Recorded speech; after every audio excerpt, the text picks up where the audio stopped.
नाचताना नवरदेव डोक्यावर पडता पडता थोडक्यात वाचला, नाही तर मोठा अनर्थ झाला असता. आपल्या मित्राच्या लग्नासाठी चाळीसगावहून वाशिम असा 250 किलोमीटरचा प्रवास करून लग्नाच्या ठिकाणी पोहोचलो. सकाळी 8 वाजता डॅशिंग एंट्री मारत सागरदादा आपल्याला घ्यायला आले. अमोल, सागर, मी 360च्या स्पीडने जळगावला पोहोचलो. पहिले काहीतरी खाऊन घेऊ म्हटलं. जळगावचे फेमस रस्सा पोहेंवर सर्वांनी ताव दिला.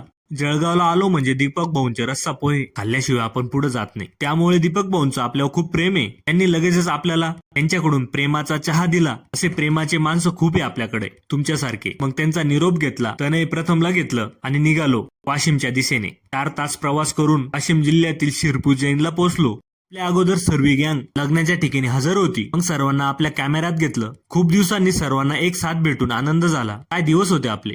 गेले ते दिवस, राहिल्या त्या आठवणी. हे सर्व दिसताय ते सर्व विदर्भाचे मित्र आहे. आम्ही सर्वजण जळगावला सोबत होतो. तेव्हाचे सोबत आहोत तर आज तागा येते. नवरदेवनी कोणती गाडी चालवली होती का नाही काय माहिती भाऊ. त्यामुळे लहान पोरांची गाडी चालवतोय. हे लाज वाटू दे रे. नंतर कळालं की भाऊंची एंट्री ह्याच गाडीत होणार होती. मग एंट्री बघा फक्त. असा सांडला भाऊ नवरदेव, पण वाचला नशिबाने. पेलवत नाही तर कशाला घेता रे, द्या माझ्याकडे असं म्हणून मी त्याला घेतलं.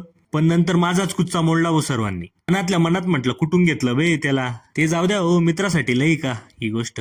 त्याच्यासारखे अजून 1 2 4 तर घेऊ शकतो आपण अंगावर. चंदन भाऊ पहिल्यापासूनच कलाकार होता, कशातच कमी नाही. आपल्या भावाला तशीच वहिनी भेटली, सर्व गुण संपन्न. दिसतंय डान्स पाहून.